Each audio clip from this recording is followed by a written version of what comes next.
तो आखिर कौन है रॉड? क्या है रॉड की पूरी कहानी? रॉड किस चीज का बदला बच्चों से ले रहा है? क्यों वो इतने सारे बच्चों को मारता है? एंड रॉड के फादर का नाम जोसेफ सॉल्वन है, उसकी मदर का नाम सिस्टर मैडलाइन यानी इवल नन है। तो ये चारों आखिर एक साथ क्यों नहीं रहते? चारों इसलिए क्योंकि इसकी एक बहन भी है ईवा, जो कि मैं आपको इवल नन के पार्ट 2 में बता चुका हूँ। ये चारों आखिर एक साथ क्यों नहीं रहते? आखिर क्यों रॉड और जोसेफ अलग और इवल नन और ईवा अलग रहते हैं? आज हम जानेंगे इस वीडियो में। तो hello guys, welcome back to the brand new story day video. तो ये कहानी शुरू होती है ऐसे 150 साल पहले। एक घर था जहाँ पर एक फैमिली रहा करती थी। फैमिली में 4 लोग थे, सिस्टर मैडलाइन, जोसेफ सॉल्वन, रॉड और ईवा। ये चारों लोग काफी प्यारे थे, काफी अच्छे से रहते थे। उस टाइम पे ना जोसेफ की कोई आइसक्रीम की फैक्ट्री थी और ना ही इवल नन का कोई स्कूल यानी सिस्टर मैडलाइन का ना ही कोई स्कूल था। काफी पुरानी स्टोरी है ये। जोसेफ सॉल्वन और इवल नन फिलहाल साथ में ही रहते थे क्योंकि वो दोनों हस्बैंड वाइफ थे। अभी तक दोनों में सब कुछ काफी बढ़िया चल रहा था। दोनों अपने बच्चों को पाल रहे थे एंड पूरा फैमिली काफी खुशी से रहती थी। लेकिन कहते हैं ना, खुशी हमेशा नहीं टिकती, कभी ना कभी किसी की नजर लगती है। इन लोगों को भी लगी किसी की नजर। जी हाँ, कोई और नहीं, आपकी हमारी प्यारी आंटी सविता। जी हाँ, आंटी सविता की एंट्री होती है। पड़ोस में ही रहती थी, काफी बुजुर्ग लेडी थी लेकिन काफी चंट थी। उसे इन लोगों की खुशी हजम नहीं होती थी। ये इतनी फैमिली खुश कैसे रह रही है, ये चीज उसे बिल्कुल पचती नहीं थी। और उसने सोचा कि वो इनको परेशान करेगी। मतलब भाई काय को बिना बात के फालतू में बस करती रहती थी परेशान, और कुछ ऐसी हरकतें करती रहती थी जिससे जो इवल नन और जोसेफ सॉल्वन, उन दोनों में आपस में लड़ाइयाँ शुरू हो गई। दोनों में आपस में खटपट शुरू हो गई, जिसको देख के आंटी सविता काफी खुश होने लगी। भाई कैसी औरत है ये, है ना? काफी ज्यादा खुश होने लगी। धीरे धीरे जोसेफ सॉल्वन और इवल नन के बीच में दूरियां बढ़ने लगी और आखिरकार एक दिन आया जब जोसेफ सॉल्वन ने और इवल नन ने एक फैसला लिया। उन्होंने फैसला लिया कि अब वो अलग हो जाएंगे हमेशा के लिए। हालांकि इवल नन चाहती थी कि वो दोनों बच्चों को अपने पास रखे, यानी ईवा और रॉड को, लेकिन जोसेफ चाहता था कि वो ईवा और रॉड को अपने पास रखे, अपने दोनों बच्चों। दोनों कोर्ट जाते हैं। कोर्ट फैसला सुनाता है कि जो बेटा है रॉड वो जोसेफ के साथ रहेगा और जो बेटी है ईवा वो इवल नन के साथ रहेगी। दोनों को ये फैसला मानना पड़ता है और दोनों ही बच्चों को लेके चले जाते हैं दूर। जोसेफ सॉल्वन रॉड को लेके एक दूसरे शहर में शिफ्ट हो जाता है, वहीं इवल नन ईवा को लेके एक दूसरे शहर में शिफ्ट हो जाती है। इवल नन अपना एक स्कूल चलाने लगती है वहाँ पे, और उस स्कूल का नाम वो रखती है ईगल हाई स्कूल, जिसमें वो प्रिंसिपल अब बन चुकी है। वो तो आपको पता ही होगा सब कुछ। एंड जोसेफ एक दूसरी जगह पे जाके रहने लगता है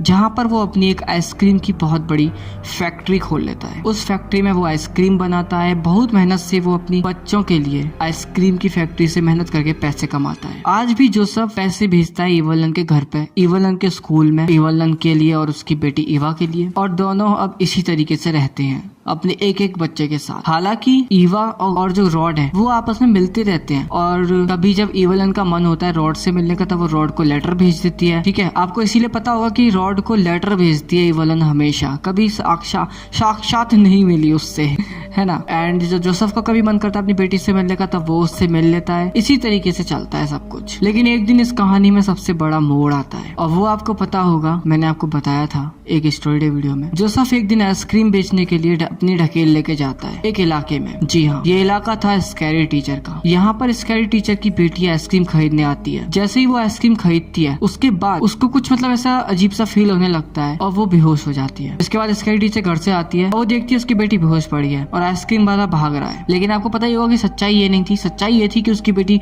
फूड पॉइजनिंग से मरी थी। लेकिन कोई नहीं सुनता और सब लोग मिलके जोसेफ सॉल्वन को हमेशा के लिए मार डालते हैं। जी हाँ, जोसेफ सॉल्वन अब मर चुका था। रॉड टूट चुका था पूरी तरीके से। इवल नन को भी ये बात पता चली और इवल नन काफी ज्यादा सैड, काफी ज्यादा दुखी, और वो रॉड को पैसे भेजती थी वहाँ से। वो चाहती थी कि वो रॉड को अपने साथ ले आए, लेकिन रॉड कह रहा था कि नहीं, मैं यहीं पर रहूंगा, अपने पिता की फैक्ट्री को संभालूंगा, आप मेरी चिंता मत करो। इवल नन भी कहती है ठीक है, कोई बात नहीं। और अब रॉड आइसक्रीम बेचता है, लेकिन रॉड को दुश्मनी हो गई थी अब उन सभी लोगों से जिसने रॉड के फादर को यानी जोसेफ सॉल्वन को मारा था। रॉड उस गली में जाता है और जहरीली आइसक्रीम सबको खिला देता है। जी हाँ, एक ही रात में सभी लोग मारे जाते हैं। अब रॉड एक खतरनाक रॉड बन चुका था। रॉड अपने चेहरे पे एक फेस मास्क लगा के रखता था ताकि किसी को पता न चले। कहे तो रॉड अब एक सीरियल किलर बन चुका था। अपने फादर का बदला मानो वो पूरे शहर से ले रहा था। ये बात इवल नन को भी नहीं पता थी। लेकिन कुछ टाइम बाद इवल नन को पता चलता है कि शहर में कोई तो है जो आइसक्रीम बेचने के नाम पे लोगों को मार रहा है, और आइसक्रीम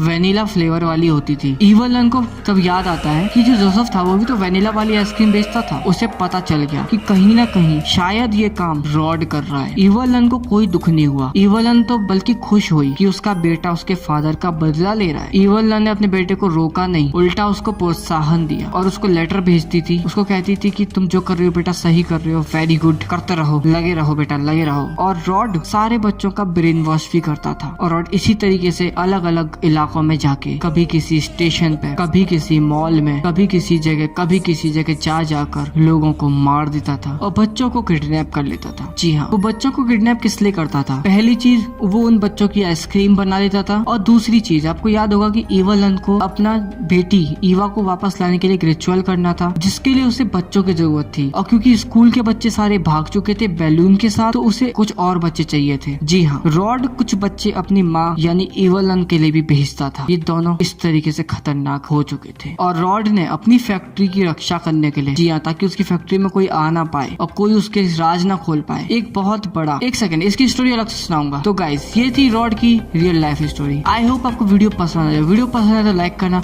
चैनल को सब्सक्राइब करना and thank you so much for watching. मेरी ये बनावटू स्टोरी आपको कैसी लगती है कमेंट में जरूर बताना एंड अगर आपका जब भी मन हो आप अनसब्सक्राइब कर सकते हो, कोई दिक्कत नहीं है। Thank you, bye.